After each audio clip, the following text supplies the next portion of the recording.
Welcome to the People, Purpose, and Profits Business Coaching Podcast. I'm Brian Buck, and you are? I'm Coach Kat. And we are excited to get to a topic that we didn't want to put off any longer. It's going to be about procrastination.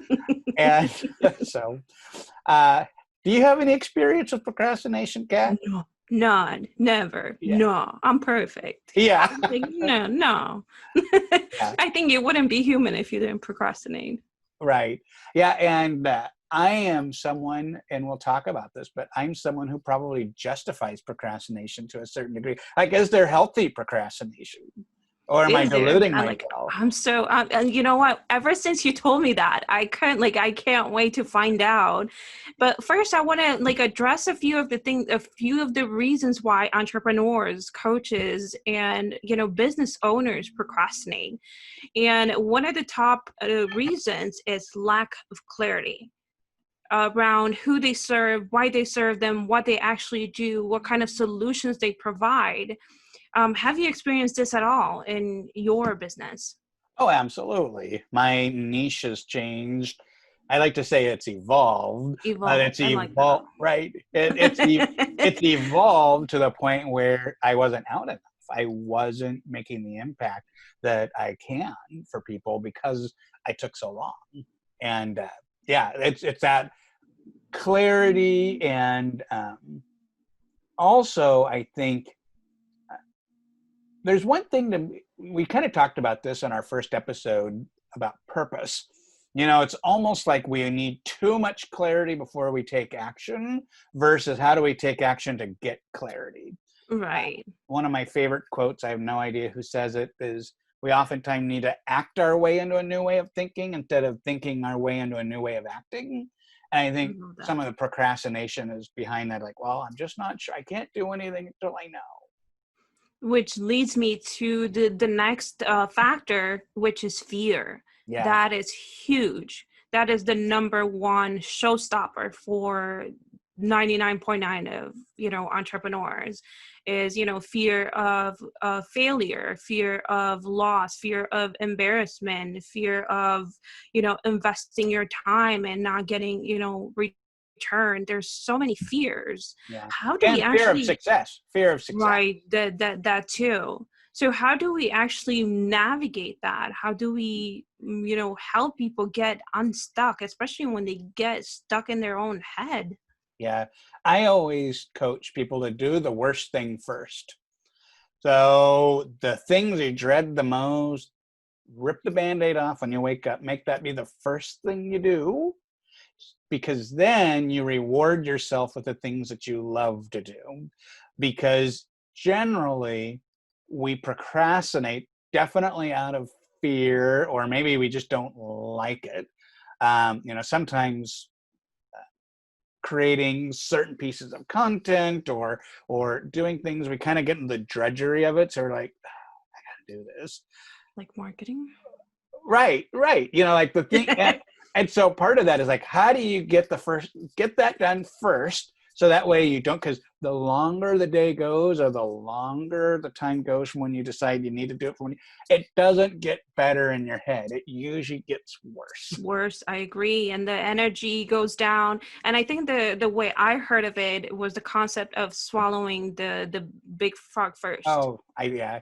Right? Yeah. Is the same thing as getting the thing that you need to do that will move your business, out of the way. You may not enjoy it necessarily. It's just like, doing your ab work. Mm-hmm. Yeah. You know what I mean? But you know that after you do it, you'll start seeing, momentum. You'll start seeing results. And the more you see results, the more you're going to be, it can't even begin to you can begin to enjoy it. Right. And I think there is a correlation between like not liking to do something and not thinking that you're able to do it, like doubting yourself. Yeah. So I just think the clarity on what's going on, because if it's doubting yourself, that's the opportunity to really address what's driving this, or what's the fear behind it. But then I think if you go, it's really, I don't like doing this. Um, that's when you go, who can I hire to do it? When we talked about assumptions, it's all about, you don't have to be doing this alone. And if there's something you truly dread, or it's boring to you, dread from I don't want to do this anymore, Right. find someone who can, It does, yeah. and release yourself from that, so you're spending your time. And if you don't like it and you can't afford it yet, that becomes your first goal. How much do you need to earn to hire someone to get rid of these tasks that you don't enjoy doing? Beautifully said. I like that. So, And I want to invite another thought into procrastination. And that's something that I've been guilty of. And I want to see if you have too. The shiny object syndrome. Like, oh yes, squirrel. yeah. I'm gonna try to draw something as you keep talking while I draw. Yeah, I think for me, as soon as I started like getting into the whole self-development, I noticed that I was on such a high from, discovering what I was able to do and discovering so much about myself and about people and the way we think and whatnot. So everywhere I looked, there was something being offered, and I had absolutely no boundaries Yeah, of, okay, this is where I stop. This is where I actually need to start implementing what I'm learning, and not so much just like buy, and be a consumer. yeah, And especially good marketers know what they're doing, and they're like, we got you. yeah. Well, and I think they're all form of delays. Why we do that, like we want to hide. I need the next certification before I feel like I can do it, or I need these levels of skills. But I recognize, luckily, probably about halfway through my journey, is the minute I said no to an offer that was good, was hugely empowering to me. And I said, you know Yeah. what, this could really help me, but I'm not going to, because I need my focus. This is from, and I'll probably have to explain this because we are also an audio podcast, but the book Elevate has this great circle with a bunch of small arrows coming from it, and then Mhm. another circle with a large arrow. Can I And guess what that is? what's that? Maybe can I guess what that arrow like on its own Yeah, is? yeah, Is it focus? absolutely. And it's, yeah. Yeah. So if you do the circle with a lot of arrows, you're making a little progress, but not getting that far from the start. Versus if you have one arrow that's longer, means you're going the distance because you have that focus and you don't have the distraction. And I just thought that's such a easy visual or audio explanation of the video to our I podcast listeners. love it. And I think people are really going to benefit from that, because I notice with us as humans, we are very visual.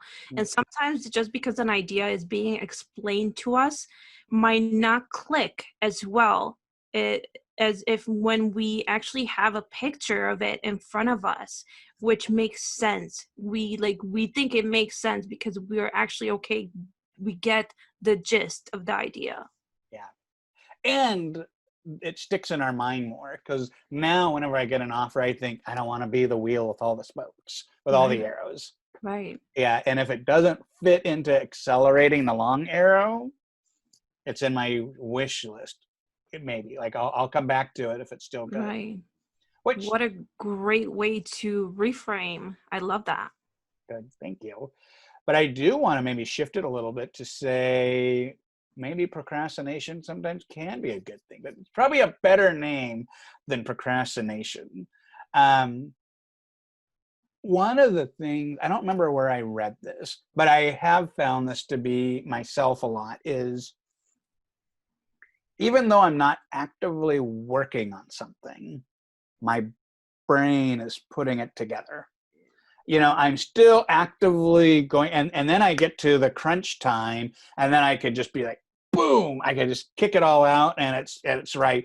Because I think sometimes, especially if you try to write copy, or you're writing you're creating a course, sometimes you can get I'm just typing I'm waiting for it to come to me. But I think if you sometimes, and it's probably really more of a form of deep work than procrastination, but just helping people not go, because I'm not producing it doesn't mean there isn't progress that's unseen. And that's just it. Just what you said right now is, I don't want people to confuse that, because there is time when you actually have to take a step back and do some reflection. Let your ideas sit and marinate, let them expand and take a form on their own based on the information that you've, provided yourself with. You don't necessarily have to like move on the next step. And there's different paces for people to grow. And Mm-hmm. that's another thing that we'll probably discuss in our next podcast. And I think I've actually told you about a couple of ways that I look at it, and I'm going to invite our guests to stay tuned for it. But again, I think that the way you reframe this whole concept of, okay, I'm not really procrastinating, I'm allowing the ideas to form, to grow, and then I can start taking focused action and implementing everything that's in my mind. Yeah. And you also made me think it's important to still have a deadline. Because if not, we're just going to be dreaming up stuff all the time. Right. Like, we don't want to be daydreamers that never put anything into place. So, We don't, but actually, is because there's a lot of conflicting ideas, and I want to make sure that I give the space for people to find their sweet spot. yeah. I actually heard an interview of a billionaire. I have completely forgotten his Mm. name, and I apologize for that. But he was talking about how he took 2 years of his life to just be almost on his own, not just him and his staff, to just think of everything, of his life, his investments, Mhm. of his family, of absolutely all aspects of his life. And when he came back, he went from like this small to like huge Mm, because of that introspection. And I want people to give themselves the chance to mm. get to know the person themselves, the person who they spend the most of all of your time with, which is yourself. Yeah, that reminds me of a thing that I learned from Toyota, is this concept of go slow to go fast. Right, because you don't want to lose your wheels. E- Exactly. Well, and I think it's making sure that you're still making progress. You're going. You're not stop slow and go fast. Is that you are going slow, and taking Right. these reflection times does greatly help your business and your coaching to start to make the impact on people, purpose, and profits for sure. Love it. All right. Well, thank you again for another great episode. Uh, Feel free to join our Facebook group, People, Purpose, Profits, Business Coaching. There's a great group where you can interact with Coach, Kat, and I, as well as interact with each other. We want to hear from you, so that way the topics we come up are the things that are going to greatly impact you personally and your business. You can catch us on YouTube if you want to see us. If you don't want to see us, subscribe to our audio podcast and whatever podcatcher of choice. Thank you again. Bye-bye. See you soon.